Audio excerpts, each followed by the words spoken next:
Thanks, Rob. My friend gave me that as a kind of a gift, I guess. It's uh, it's a reminder of the lies that I'm surrounded by, and it'll be in the background, yeah. So people can look at it and say, "Hey, he believes in that." Okay, whatever. Not here to talk about that. I hope everybody having a blessed gratitude day. I'll call it gratitude day. Thanksgiving too, connected to football and stuff, such and no thanks. Um, we're not going to talk about any of that. I uh, I was thinking about this last night, and I was going to bring it up last night, but I wanted to let it cook a little bit in here. This today is going to be in the same vein of all the talks that we have, where, well, I guess it's a monologue, not really a talk or a conversation, because you can't talk, and some of you aren't even here while I'm recording, so that's okay. And the great thing about the people that are watching it on a different day or a different month or a different year for that matter, gratitude is important every day. I think it's important every day to be thankful, grateful. Thank you, my king. Oh, yeah, because this is right here around my neck. No lies come from here. None. So,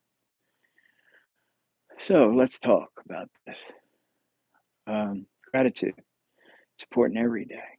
It's important for us to be in this moment and grateful for it because there are so many people who are going through so many horrible things that are out of their control and and terrible, terrible things that are happening to some people that I don't want to go into. And some of that has to do with our subject, which is pornography. So all I can talk about is my experience, so that's what I will talk about. And this, as everything that I say, is part of my testimony, part of my story, as it was. I can't if somebody's chatting. I just want to say that I don't have the I can't follow that really well because it's hard for me. Whatever. Um, oh, it's all my testimony, and I'm playing a little gimbal here.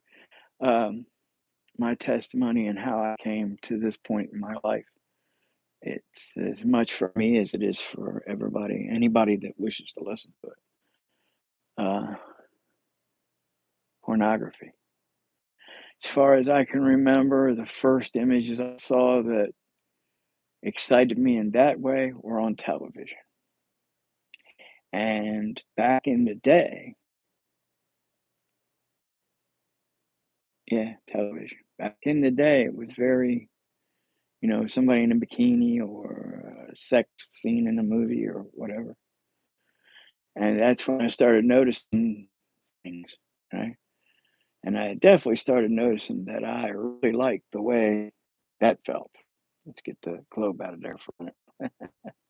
So I really like the way that felt, and I like the way I felt because it was something I was for me, and there wasn't much that I had in my life that was for me and me alone. Because I had a brother, and this was something that was me and mine personally, and it became my favorite pastime. Not just pornography, but well, masturbation. The thing that pornography leads to. I don't know about everybody. Anyway, television. And then I found a Playboy magazine. Where all boys found either their father or, well, back in the day it was a thing. Found one of my father's boys that he had hidden in the house. And that's when it truly started. That's when I would find any excuse or any reason to go look and do what father And if I couldn't find something on television, then it was the magazine. If I couldn't find the magazine, it was using this. And let's see, by the time I was probably, well, it's 16. By 1977, 78, we had gotten a VCR, and pornography became all important at that time because you get a porno tape, you could actually see people doing it. You could never see that before. There was no place you could see that before. And that changed that. That really accelerated stuff because, you know, whenever there was a moment of privacy, and this continued till I was, I want to say 2 years ago, or a year and a half ago, when I took the Lord. But this is how sick it becomes. I don't want to go into all the depths of where it goes and and why it's so prevalent in our society now. Because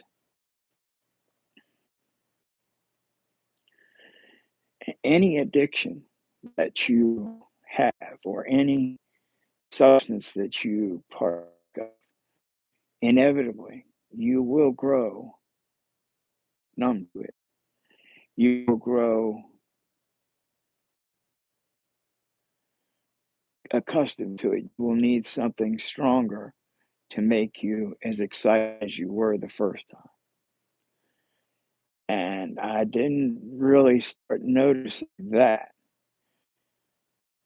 until later, when the alcohol and the drugs got worse, and then that got worse. And then when I was all by myself, and the internet was available, it was looking for the worst thing that I could, the most degrading thing I could find, done to a woman. And I would never do that. And I'd never considered that these things that were being done, and by the way, I'm being completely honest here because it would be useless to talk to you about it if I wasn't.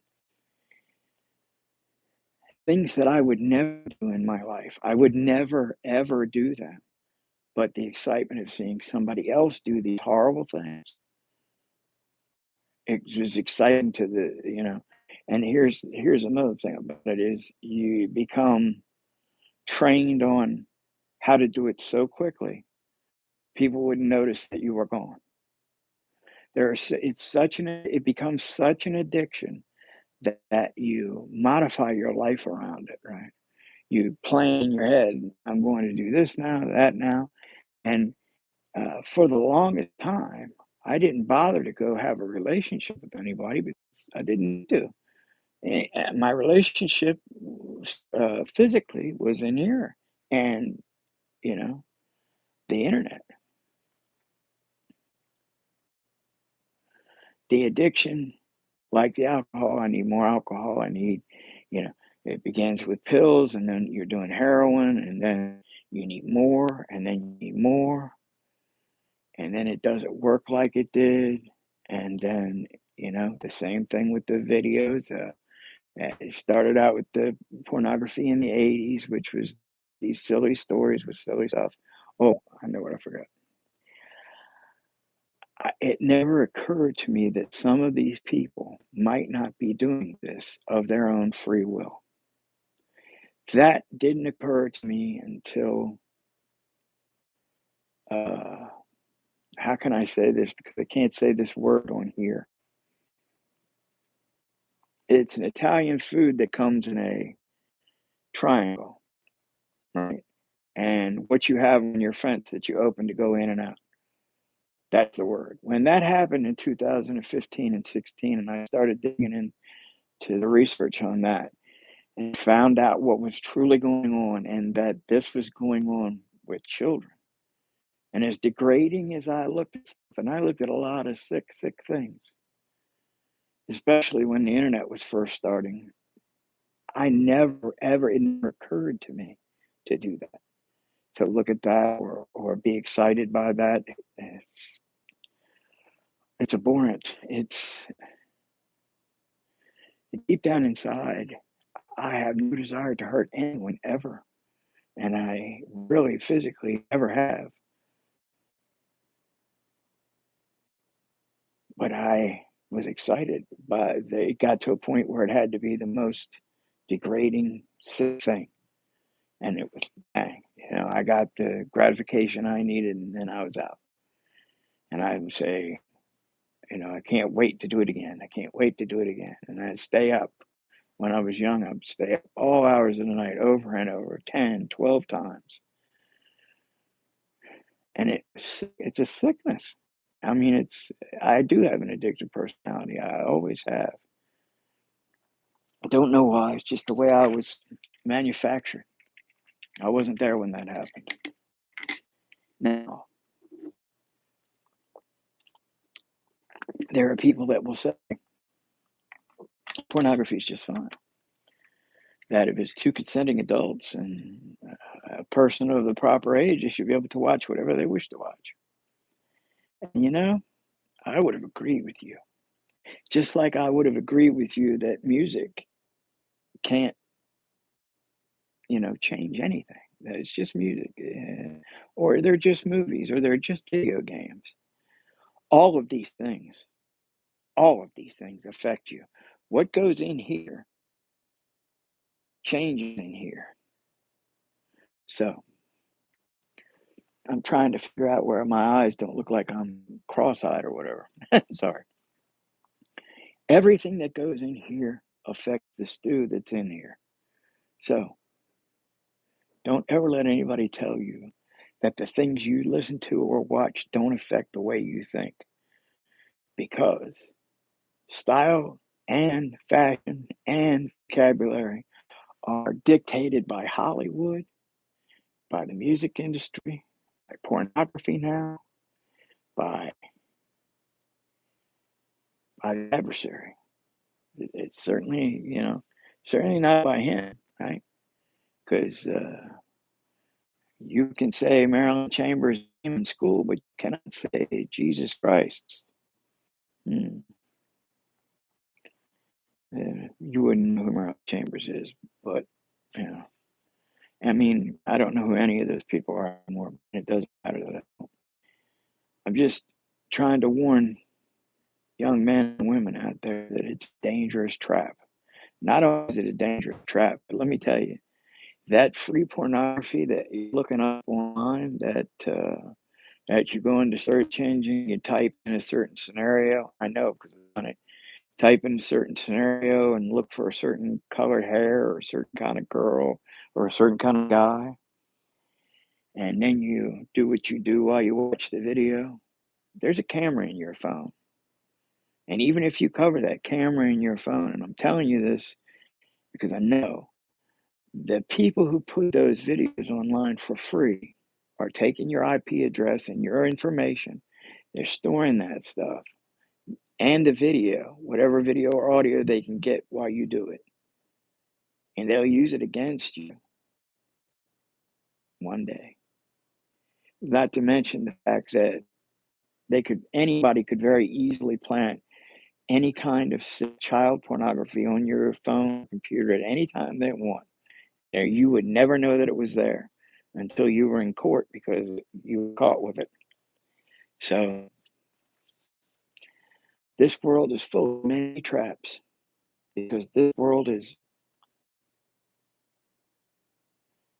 not being run by his rules. And we really need to make a turn back to that. Oh, don't moralize to me, Ron. I'm sorry. I got to. I got to. It's my job. It's our commission. We're commissioned by the Savior. He came here. He gave himself for us to buy us back because mm, we were gone, to give us a way to get back up, because eternity in flames is not going to be any picnic, kids. So those things that you think, not to mention, I didn't thought about not bringing this up, but I will anyway. we've been taught many things about where we live here, about history, about biology, about we've taught a lot of stuff in this device here. How much of it's true? There's a reason, a very important reason. I'm certain that that act of making love or that act of you spilling your seed was only to be done with your spouse. And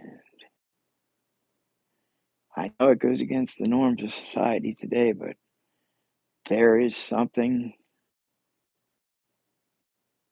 very bad about that, about spilling your seed, about doing, making yourself achieve that just for your own gratification.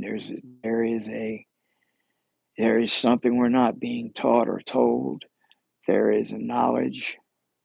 There is a there is a when you do that, or even when you have relations with somebody other than your significant with your spouse, it's a sacred thing. It's much more important than what they're telling you it is now.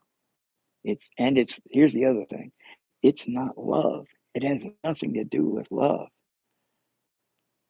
It's the act of making another life. That's why you do that. You don't do that because I feel bad. I want to be happy. That's why, huh? Going off on a tangent, and I'm not going to go there. I'm just going to say, don't start dabbling in porn. If you're in porn and you need some help or want to talk, write something below or hit me up. I'm on Facebook by my name. I always use my real name. I'm a real human being, just like you, the ones that are real humans, not the demons. You don't bother, because I don't need you. Anyway, just want to say, Yeshua paid the debt. Come home. Very easy. It's very easy. Once you stand up, raise your hand, right? Be counted for the good team, for the right side. Not the ones who are trafficking children, not the ones who are eating children, not the ones who are trafficking women and boys and men, because it's going on and it needs to stop. Well, what kind of God is it that lets that go on? It's not God that lets it go on, it's us. I've been quiet about it. I didn't talk about it. Now I'm talking about it because I'm trying to put it out into the open where others can hear. So, make it short. I love you. I love you as the Lord loves you. And He does. So come home. Come home. Be gratitude day. I'm grateful for you. I'm grateful for all of you out there. God bless you all.